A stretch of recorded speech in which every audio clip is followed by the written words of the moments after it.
नमस्कार मंडळी, मायबोली मराठी न्यूज या आपल्या चॅनलमध्ये आपणा सर्वांचं अगदी मनापासून स्वागत आहे। जगात दर 34 सेकंदांनी हृदयविकाराच्या झटक्याने कोणीतरी मरतोय आणि आपण सर्वजण त्याचं कारण उच्च कोलेस्ट्रॉल असल्याचं मानतो। हो, उच्च कोलेस्ट्रॉल तुमच्या हृदयासाठी वाईट आहे, पण सत्य गोष्ट ही आहे की केवळ कोलेस्ट्रॉल आपल्याला वाटतं तितकं धोकादायक नाही। केवळ कोलेस्ट्रॉलमुळे हृदयविकाराचा झटका येत नाही जोपर्यंत त्याच्यासोबत दुसरा लपलेला घटक नसतो। आणि 90% लोक आणि कधी डॉक्टरही याकडे दुर्लक्ष करतात। जवळजवळ 90% लोकांना असं वाटतं की कोलेस्ट्रॉल कमी केल्यामुळे आपण ठीक होऊन जाऊ, सर्व समस्या दूर होतील। पण मंडळी, खरं चित्र त्यापेक्षा खूपच गुंतागुंतीचं आहे।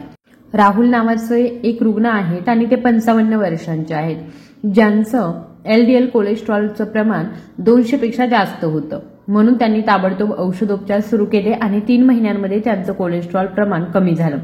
तथापि अहवालांमधून असं दिसून आलं आहे की त्यांच्या नसांमधील अडथळा अधिक गंभीर होत चालला होता।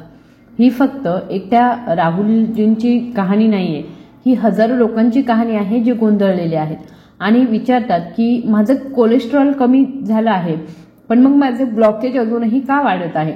तर बघा, हा प्रश्न तुमच्याही मनात येत असेल तर प्रथम आपण या प्रश्नाचं उत्तर शोधण्याचा प्रयत्न करूया आणि नंतर या समस्येचं नक्की समाधान काय आहे ते समजून घेऊया। सोप्या भाषेत जर सांगायचं झालं तर आपल्या धमन्या पाईप्स सारख्या असतात ज्यातून रक्त सहजतेने वाहत जातं।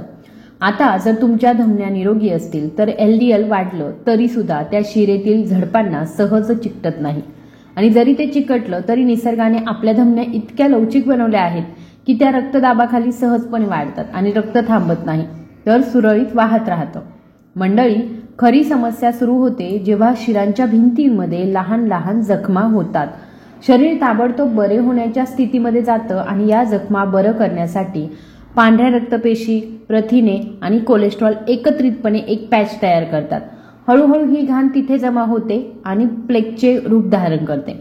तिथे एक घन प्लेग तयार होतो आणि हा प्लेग प्रत्यक्षात हृदयविकाराचा झटका आणि स्ट्रोकसाठी सर्वात मोठा धोका निर्माण करत असतो। कारण जेव्हा ते फुटते तेव्हा एक गुठळी तयार होते ज्यामुळे हृदयाच्या धमन्या ब्लॉक होतात आणि अचानक हृदयविकाराचा झटका येऊ शकतो। पण प्रश्न असा आहे की धमनीच्या भिंतींमध्ये या जखमा का होतात? यामागे एक लपलेला घटक आहे आणि तो म्हणजे जुनाट दाह। आता ही जुनाट दाह म्हणजे काय? तर बघा, यामध्ये एक खूप व्यापक विज्ञान आहे जे तुम्हाला तपशीलवार समजून घेण्याची आवश्यकता नाही। थोडक्यात, जेव्हा तुमच्या शरीरामध्ये इन्सुलिन प्रतिरोध विकसित होतो तेव्हा ते तुमच्या शरीरामध्ये जुनाट दाह सुरू करते। हा इन्सुलिन प्रतिकार जास्त साखरेच्या सेवनामुळे होतो। तर तुम्ही असे म्हणू शकता की जुनाट दाह होण्याचं एक प्रमुख कारण म्हणजे साखरेचं जास्त सेवन। तर माझ्या मते 2 गोष्टी तुमच्या हृदयासाठी सर्वात हानिकारक आहेत आणि हृदयविकारासाठी एक प्रमुख जोखीम घटक असू शकतात: उच्च कोलेस्ट्रॉल आणि जुनाट दाह। जेव्हा या 2 गोष्टी एकत्रित येतात तेव्हा तुमचं शरीर आणि हृदय खरोखरच धोक्यात असतं। तर आता तुम्हाला समजलं असेल की हृदयविकाराचा झटका फक्त कोलेस्ट्रॉलमुळे येत नाही। जेव्हा कोलेस्ट्रॉल आणि दाह एकत्र येऊन तुमच्या धमन्या ब्लॉक करतं तेव्हा खरा धोका निर्माण होतो। पण आता प्रश्न असा उद्भवतो, असे काही उपाय आहेत का जे केवळ कोलेस्ट्रॉल संतुलित करू शकत नाही तर तुमच्या शरीरातील दाह सुद्धा शांत करू शकतात आणि तुमचं हृदय आतून मजबूत करू शकतात? उत्तर आहे हो।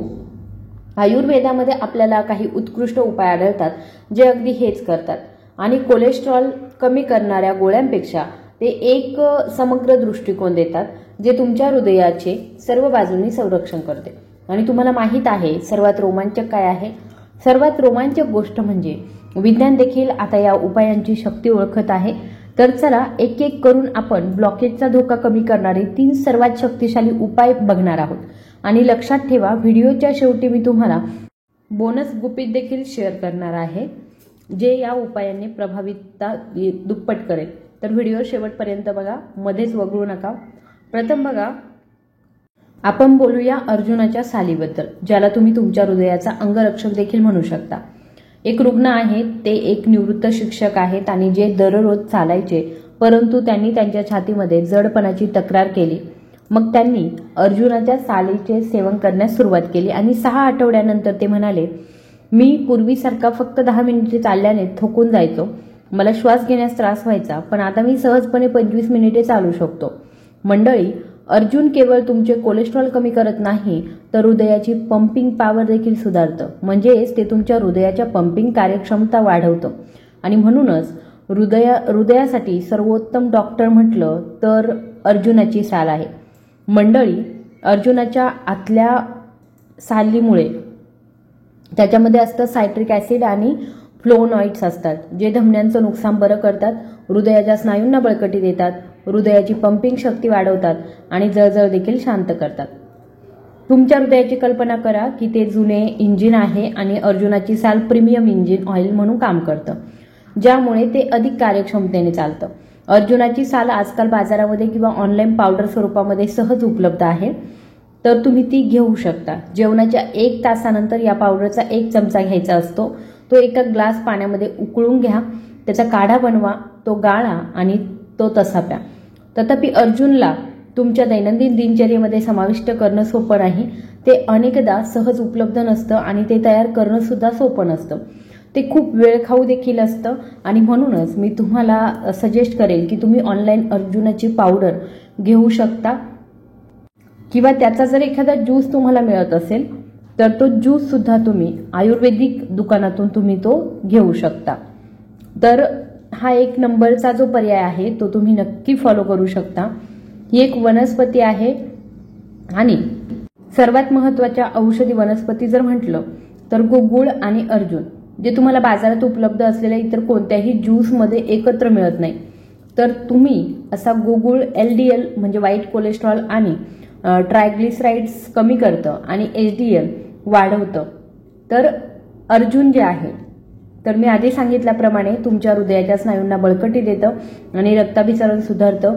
या व्यतिरिक्त त्यात लसूण, सफरचंद, सायडर व्हिनेगर, आले, लिंबू, हळद आणि मध सुद्धा ज्यूस जो मिळतो त्याच्यामध्ये अवेलेबल असतं. पण जर तुम्ही ज्यूस घेत नसाल तर या गोष्टी तुम्ही त्याच्यामध्ये मिक्स करू शकता. आणि या गोष्टी घेतल्यामुळे काय होतं की 100% आयुर्वेदिक आहेत या गोष्टी आणि त्याच्यामुळे आपलं चयापचय संतुलित राहतं आणि धमन्यांमध्ये ज्या वाईट गोष्टी साचल्या जातात तर त्या साचत नाही, ज्यामध्ये कोणते अतिरिक्त रंग, कृत्रिम चव किंवा रसायने सुद्धा नसतात. जर तुम्ही ज्यूस घ्याल तर ते वापरण्यास देखील अगदी सोपं आहे. तुम्हाला 30 मिली ज्यूस एका ग्लास पाण्यामध्ये घ्यायचा असतो आणि ते वापरायचं आहे. सर्वोत्तम परिणामांसाठी तुम्ही जो ज्यूस आहे तो दिवसातून 2दा घेऊ शकता. तसं तर तुम्ही जर ऑनलाईन सर्च केलं तर तुम्हाला नक्कीच त्याचे ज्यूस मिळतील, ते तुम्ही घेऊ शकता, पण डॉक्टरांच्या सल्ल्याशिवाय तुम्ही घेऊ नका. त्याच्यानंतर दुसरी जी गोष्ट आहे ती म्हणजे गुगुळ. कोलेस्ट्रॉल कमी करणाऱ्या औषधांच्या यादीमध्ये तुम्ही कदाचित ऐकलं नसेल, पण आयुर्वेदामध्ये ते कोलेस्ट्रॉलचं चयापचय कमी करतं. क्लिनिकल अभ्यासामधून असं दिसून आलं आहे की 12 आठवडे गुगुळ घेतल्याने LDL आणि ट्रायग्लिसराइड्स 20 ते 25% कमी होतं. आणि मी म्हटल्याप्रमाणे ते जळजळ कमी करतं. जेव्हा एका रुग्णाने दररोज त्रिफळा गुगुळ घेण्यास सुरुवात केली तेव्हा त्यांचं कोलेस्ट्रॉलचं प्रमाण कमी झालं नाही तर त्यांच्या पोटातील चरबी देखील हळूहळू कमी झाली.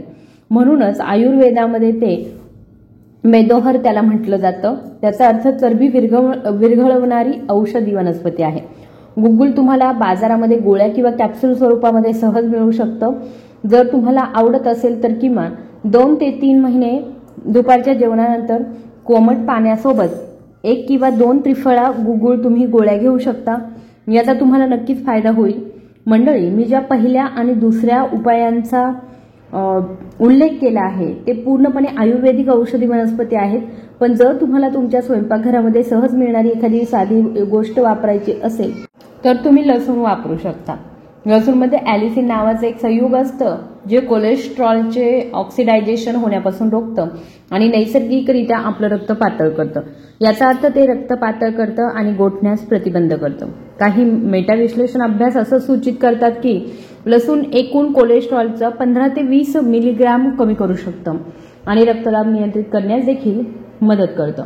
लसूण वापरणं देखील खूप सोपं आहे. फक्त 1 किंवा 2 कच्चा लसूण जो आहे त्याच्या पाकळ्या कुस्करून घ्या आणि त्या दररोज सकाळी रिकाम्या पोटी कोमट पाण्यासोबत घ्या आणि यामुळे तुमचं हृदय निरोगी राहण्यास खूप मदत होईल. तथापि नेहमी लक्षात ठेवा की फक्त 1 किंवा अर्ध्या पाकळीने सुरुवात करा, कारण काही लोकांना पोटदुखी किंवा उलट्या होणं असं सुद्धा होऊ शकतं. म्हणूनच नेहमी थोड्या प्रमाणामध्ये सुरुवात करा आणि जर सर्व काही ठीक राहिलं आणि तुम्हाला कोणत्याही समस्या येत नसतील तर तुम्ही हळूहळू हे प्रमाण 2 कळ्यांपर्यंत वाढवू शकता। मंडळी, हे उपाय निरोगी जीवनशैलीसह एकत्रित केले तरच त्यांची पूर्ण जादू काम करते। फक्त उपाय घेणं पुरेसं नाही, यासोबतच तुम्ही दररोज 30 मिनिटे जलद चालणं किंवा हलका एरोबिक्स व्यायाम करणं आणि जर शक्य असेल तर तुम्हाला हृदयविकाराचा त्रास नसेल तर तुम्ही वजन प्रशिक्षण देखील घेऊ शकता। म्हणजेच जिममध्ये जाणं करू शकता, हलकासा व्यायाम करू शकता। तुमच्या आहारामध्ये ओट्स किंवा मग जवस, बार्लीचे पीठ, अक्रोड यासारखे पदार्थ जे आहेत उच्च फायबरयुक्त पदार्थ सुद्धा समाविष्ट करू शकता। शिवाय हा ताण कमी करणारा आहार शक्य तितका टाळा, ज्यापासून स्वतःला दूर ठेवा आणि माझ्यावर विश्वास ठेवा। जर तुम्ही असं केलं तर तुम्ही या उपायांचे परिणाम दुप्पट करू शकता आणि त्यांचे फायदे आणखी वाढवू शकता। तर मंडळी, आता तुम्हाला हृदयविकारामागील खरं विज्ञान समजलं आहे। हो, कोलेस्ट्रॉल ही एक वाईट गोष्ट आहे, परंतु खरी समस्या तेव्हा सुरू होते जेव्हा शरीरामध्ये जळजळ त्याच्याशी एकत्र येते आणि म्हणूनच तुम्ही एकाच वेळी या दोन्ही गोष्टींना लक्ष्य करणारे उपाय घ्यावेत। मला आशा आहे की तुम्हाला हा व्हिडिओ नक्कीच आवडला असेल, व्हिडिओतली माहिती उपयुक्त वाटली असेल। कृपया करून तुम्हाला जर हा व्हिडिओ आवडला असेल, तुम्हाला जर ही माहिती उपयुक्त वाटली असेल तर नक्कीच तो इतरांसोबत, तुमच्या मित्रमैत्रिणींसोबत, जवळच्या व्यक्तींसोबत शेअर करा।